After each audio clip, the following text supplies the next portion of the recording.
Hello, everyone. How are you guys? How was your weekend? I hope that you have had some time to kind of get yourself together ready for the week with trading, and that you've tried your best to study as much as you can. Remember, as much knowledge as possible will make you a better trader. Okay, so this topic that we're going to speak on throughout today and the following days to come is about our mistakes that we make as a trader. And to make it a little bit more interesting, we're talking about the mistakes that we keep making constantly. So those mistakes that you know that you've made, you're very aware of it, you tell yourself you're not going to do it again, and then it happens another 10 times. Okay, we're going to look a bit into why these things happen, how they occur in our mind, where is it coming from, and also what can we do to stop it. Okay, because at the end of the day, if we're going to master ourselves on a long-term basis, we must make those actions now. We need to get out of a cycle that's causing us to make bad decisions, and we need to do that right now. Okay, so why do we keep making the same mistakes? So for example, let's say it's a revenge trade.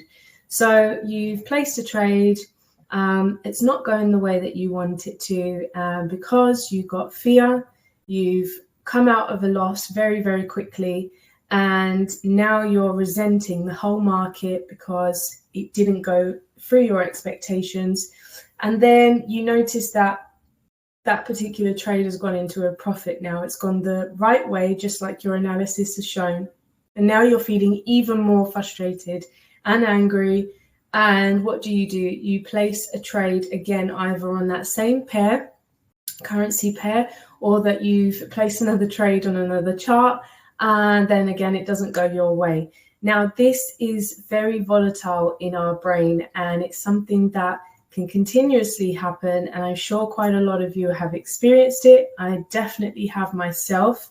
And the worst thing about revenge trading is if that revenge trade actually doesn't even go the way that you want it to either. So we're just going at a loss, at a loss, at a loss. And now we don't even know what to do because we're now submerged in this frustration. And what I really want to dive into here is not the actual revenge trading, but what is happening to our minds when we get into that habit. Now, just to try and make this as simple as possible, as a human, we all have traits and we all have behaviors and habits that we have internalized as we've been raised and to where we are now.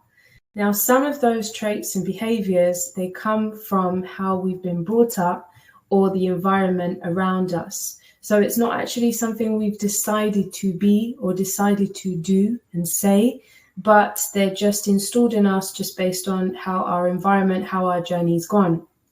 Now, when you're trying to make a new change and a new habit, there's a glitch that happens because in our subconscious mind, the 95% of our minds that's working throughout the day, behind closed doors, that side has all the old storage from those habits and traits that we keep making on a daily basis.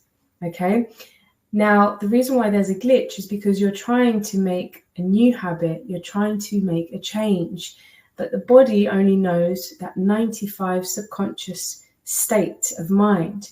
And so when you're trying to work with a new habit with, let's say, years of an old habit, you get this kind of fusion in the middle where it kind of glitches and you don't understand why you keep making the same mistake or why you keep going back. Let's say, for example, if it's that you wanted to go to sleep at 10 p.m. at night because normally you go to sleep at 2 a.m. You know, you're doing well for the first couple of weeks and then all of a sudden you're starting to go back to that 2 a.m. night sleep, and then it turns into not waking up on time, turns into feeling tired, and so forth. And so what's happening there is that you're just reverting back to the old habit because that's bigger. It's much more of a mass there that it's been going on for so long, and the new habit hasn't really had time to, start being installed into that subconscious, into that 95% of the mind. And so people tend to go back to that and just stay there because it's out of comfort and it feels familiar. Now, in order to keep that new habit going, you must be living in your conscious mind. So where am I going with this? So let's say, for example, you've revenge traded now 5 times in a week and you've decided, I can't no longer do this. I don't know why this keeps happening. In order to make that change, you must follow new steps and a new way of thinking constantly every time that habit comes in. Every time you feel the temptation of doing that revenge trade, you must action and you must give yourself rules for that specific moment. So let's say, for example, you're about to revenge trade. Now, what I would prefer to have in front of me is possibly a note that would have a list of things in regards to revenge trading, and it could be reasons why not to. And I could write 5 of them. One of them, for example, being, I don't want to revenge trade because I will end up with less money. Now, if I keep looking at that every single time I get the temptation to revenge trade, I will slowly but surely, because sometimes you can still fall into that trap again. But what you're doing is you're practicing and exercising your subconscious mind into starting to learn these valuable lessons and these rules. And the more you do it, the more that new storage will grow and grow and grow, and it will outgrow your old habits and your old storage. Okay, so that's how habits work in terms of change, and it takes time. They actually say that a new habit can be stored into us between a minimum of 21 days and 65 days. So it really depends per person, and depending on what type of person you are as well. If you're strong-minded, if you're strong-willed, if you've got that kind of discipline within you already, sometimes you may not. So you're actually learning a new set of skills here about disciplining yourself. So when you are within your mistake, you must become aware of it. And the only way that you can do that is to be in your conscious mind. And by being conscious, you must be active at that moment and telling yourself, why is it that I should not do this again? Why is it that if I don't do it again, what it will benefit me on as well? And that you've got steps to take you further to making sure that you do not continue that mistake. Now, you're probably listening and thinking, I tried that and I keep making the same mistake. And it keeps happening and it keeps happening, and I'm making myself worse, and my money's just going down, and now I'm just stuck. Right, so what happens here? Sometimes when we are making mistakes and we're repeating them within trades, we need to start looking at our relationship with money and why we're here in the first place. Okay? So the reason why I say this is because most of us, majority maybe, some of us, we are here because we want to change our current lifestyle. We want to make a better financial lifestyle for us, whether it's financial freedom or just to give us a little bit more flexibility. Now, depending on what kind of environment you were raised in and how you were raised, that can also be a huge factor. And the reason why I'm mentioning this is, for example, if you were raised in an environment that was maybe of poverty, or it could be that life was just a bit limited because of finance, or there was more struggles than the average, your mindset will have only the capacity of someone who limits themselves because you're so used to it, stuck in this old storage. Okay, this is your subconscious mind.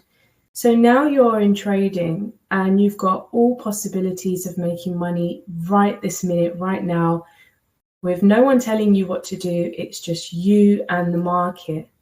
Now, going from one limitation to all possibilities is a massive jump. And that is where we need to set our discipline and our rules in order for that jump to not affect us in the way that it currently might be with our mistakes. So we must implement a strategy that doesn't allow us to go from limitation to all possibilities and having the expectation that just because the doors are open on this side, that it's going to go the way we want it to go.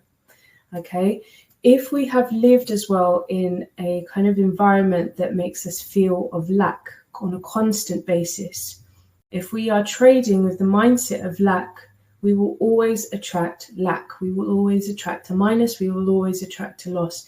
It doesn't matter how great your analysis is. Your mindset has been fused from the old storage to think of a certain manner, and that manner will not be able to change unless you create new habits, unless you create new affirmations, new experiences, and change your environment, change what kind of words that you tell yourself.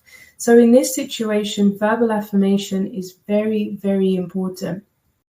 As a trader, you must know that you will live abundantly and that you will be in a place of success as a master trader. And this comes long term. You have to think about the outcome of being a trader and not just the moment of trying to make a profit straight away. So that's another thing. Where is your intention at when you are making a trade? Where are you thinking? Are you thinking about just profiting, or are you thinking about your execution? Now, this is really important as well, because someone who is just thinking about the profit and is only thinking about that particular moment of that trade, yes, in a way it can benefit you, because especially if you're trying to just build up your account, you do need to be thinking just about the profit. Doesn't matter how much, but just so long as it's in a plus. But where are you really thinking? Because if your execution is unsuccessful, your trade will be unsuccessful.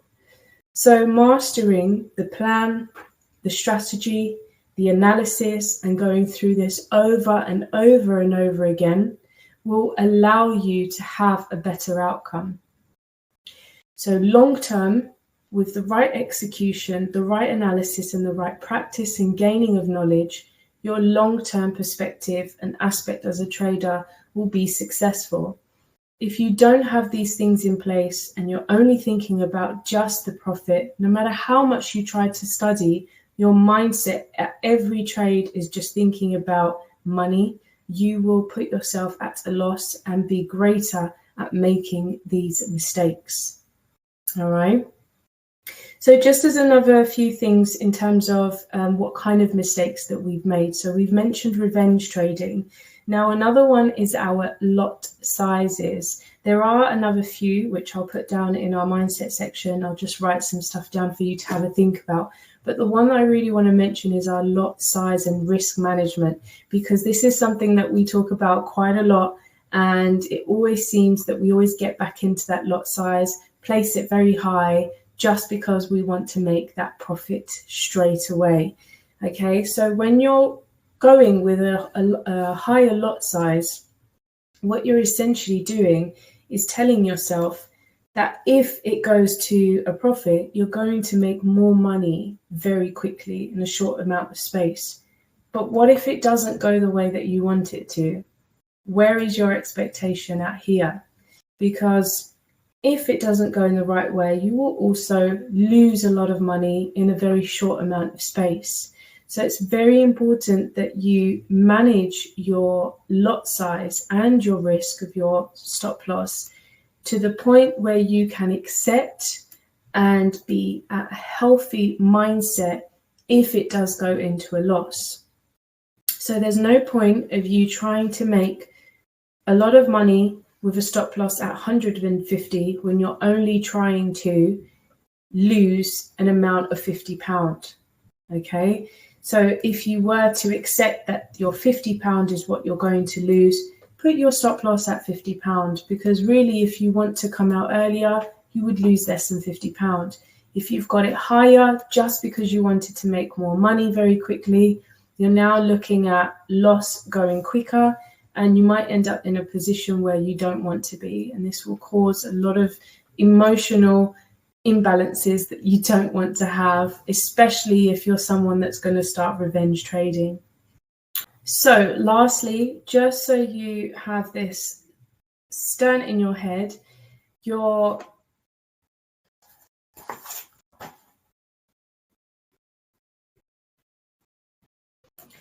So lastly, to finish off, self-awareness and discipline are the two key factors in order for you to start managing those mistakes and to limit them as much as possible very quickly.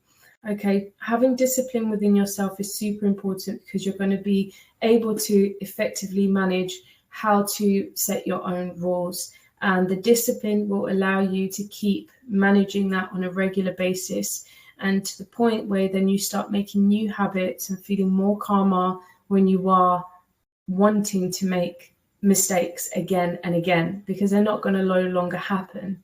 And I'm telling you from experience, when you get to that point where things are a lot more patient, you are more empowered.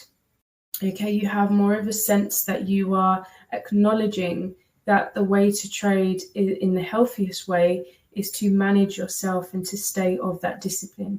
And it's very powerful. It's very, it's a good way to put yourself, to know that you're exceeding in your skills, to know that you're developing and you're nurturing something brand new here that will potentially see massive success in the long-term future.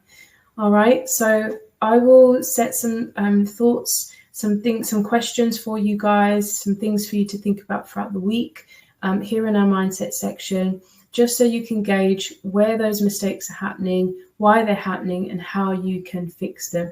Remember that when you are making mistakes, it's your subconscious mind that is very active here. It's coming from a place of habit, and what you're essentially trying to do is change that habit. But in order to change it, sometimes we must be aware of where it's coming from and why.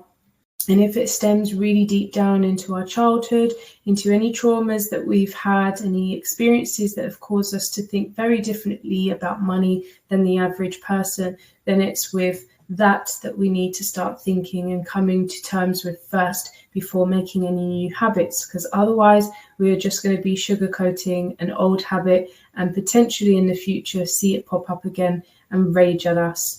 And that's not where we want to be. But we will work on this over and over and over again because these things take time. And I'm pretty sure once you manage your rules, once you set yourself aside some discipline traits and actions, you will start to manage yourself as a long-term trader in the best way possible. And it will be very healthy for you. And it will also make an impact in your environment and the people around you, because now you're trading from a very high potential value rather than a limited or place of lack, which we don't want to be in. I hope this information has helped, and I will speak to you guys soon on our next call. Thank you.